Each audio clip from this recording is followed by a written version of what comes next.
Lower blepharoplasty. Which is a better option, having fat removed from inside the lid or removed from under the eyelash line? I have read of two different ways to remove the fat pads from under the eyes. One goes from inside the lid, the other externally. What is the difference and why choose one over the other? Any insight to advantages, disadvantages, or reason why to choose one over the other would be greatly appreciated.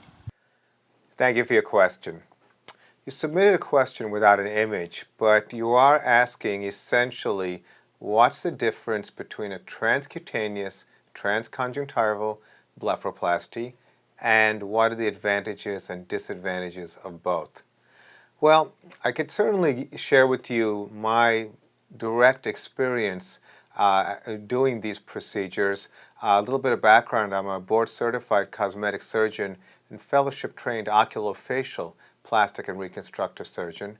I've been in practice in Manhattan and Long Island for over 20 years, and essentially what you're describing are options for lower eyelid blepharoplasty, which is a significant part of my daily practice.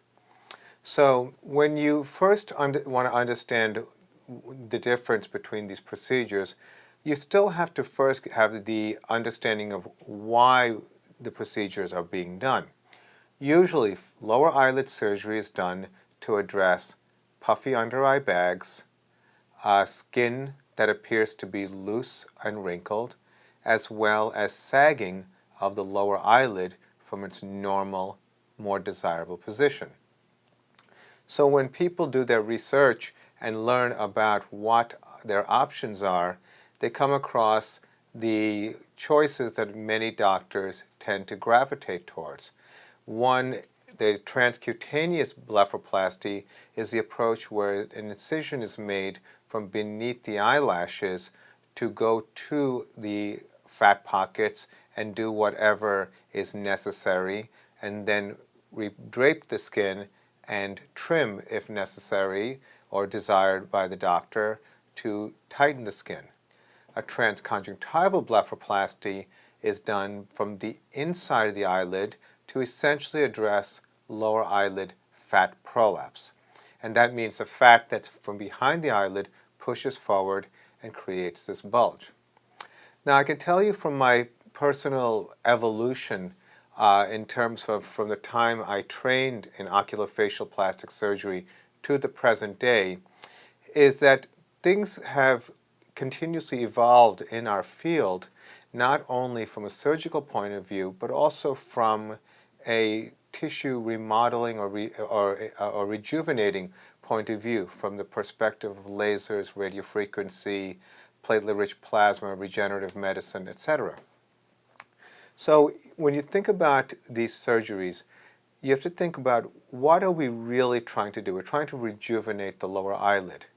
Now, as a specialist, I have been also in a position to deal with a lot of complications of patients who come from around the world because they've had eyelid surgery that resulted in problems such as ectropion, where the eyelid turns out, or eyelid retraction, where the eyelid is pulled down.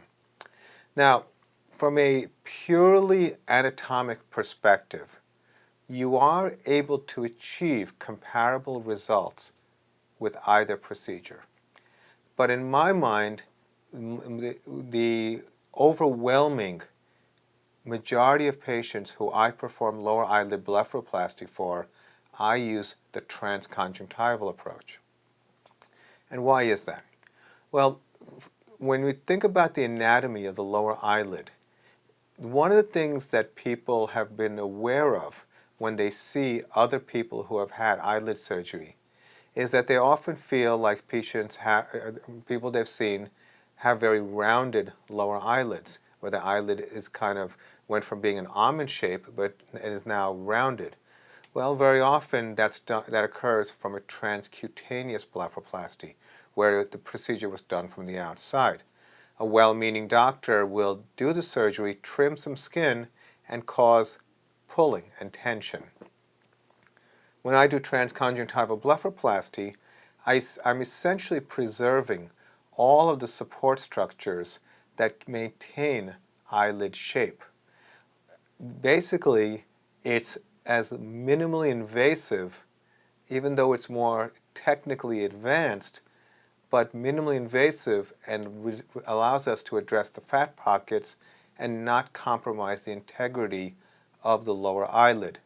Now, I can speak for hours about the anatomic issues from a technical standpoint, but understanding basically the culture of plastic surgical training, you would probably get a different perspective. Essentially, a lot of doctors, when they were training, trained essentially lower eyelid surgery from the external approach. That's what they're comfortable with. That's what they've always done. And essentially, they play mostly the odds that most of the time they get acceptable and reasonable results. Periodically, they end up with complications. And so from my perspective, as an expert, as a specialist who can do all these different types of, all these variations of surgery in the lower eyelid, essentially I feel like I want to offer my patient the most safe and predictable procedure that can get the best results. Now, people often ask, well, what about the relatively excess skin that can occur after lower eyelid surgery done from the inside, because we're not taking away skin? And this is one of the biggest misperceptions about lower eyelid skin. Generally speaking, the lower eyelid skin is not in excess. It's actually an issue with skin quality and not skin quantity.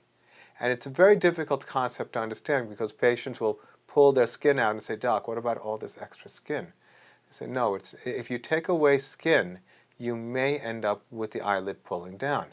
Now, there's going to be the occasional patient that does need some skin removal, but that can be addressed by doing a straightforward skin pinch, a skin excision. You don't have to necessarily undermine and separate the skin flap. That, again, that's getting more technical than is necessary. But the key is to have a nice natural look.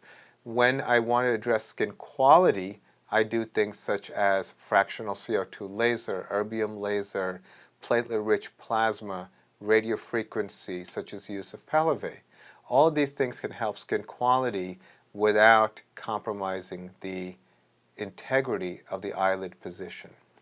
So from my perspective, it is essentially rare for me to do a transcutaneous blepharoplasty rather than a transconjunctival blepharoplasty. I think the transconjunctival blepharoplasty has significant advantages in many ways and can be customized with other procedures to get the optimal outcome. So I hope that was helpful. I wish you the best of luck, and thank you for your question.